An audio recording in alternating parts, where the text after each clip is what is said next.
School service কমিশনের মাধ্যমে শূন্য পদে নিয়োগের বিজ্ঞপ্তি এ মাসেই খবর সূত্রের।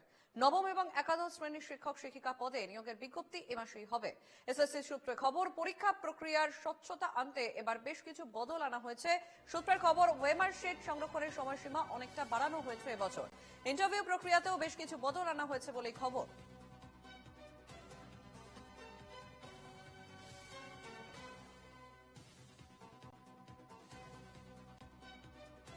আমাদের সঙ্গে ফোন লাইনে রয়েছেন প্রতিনিধি বিউ সরকার।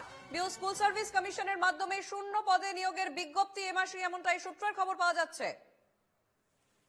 একদমই দেখো, সুপ্রিম কোর্ট থেকে আগেই নির্দেশিকা তারা নির্দেশ দিয়েছিল যে 31শে মের মধ্যে যেন সমস্ত নতুন ভাবে বিজ্ঞপ্তি বের করা হয়। অর্থাৎ যে 26,000 শিক্ষক শিক্ষিকা যে তারা তাদের যে চাকরি বাতিল হয়েছে সুপ্রিম কোর্টের নির্দেশে, সেই সমস্ত শিক্ষক শিক্ষিকাদের যেন আবার নতুন করে রাজ্য সরকারের তরফ থেকে যেন বিজ্ঞপ্তি প্রকাশ করা হয়। সেই মতোই দেখা গেছে যে শিক্ষক শিক্ষিকাদের তরফ থেকে তারা কিন্তু নতুন বিজ্ঞপ্তি বা তারা যে নতুন ভাবে পরীক্ষা দিত তারা নারাজ, তারা পরীক্ষা কোনো রকম ভাবেই দিতে চান না এবং পাশাপাশি সেই নিয়ে তারা আন্দোলনও চালাচ্ছে। কিন্তু অন্যদিকে রাজ্য সরকারের তরফ থেকে তারা বিশেষভাবে প্রস্তুতিও নেওয়া শুরু করেছে ইতিমধ্যেই।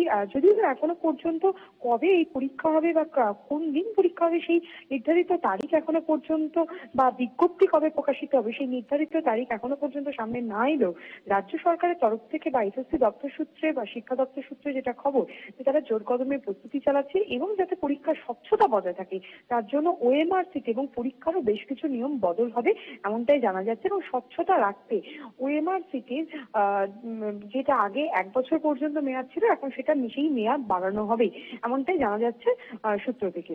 বেশ, ধন্যবাদ বিউ। আমাদের সঙ্গে ফোন লাইনে ছিলেন প্রতিনিধি বিউ সরকার।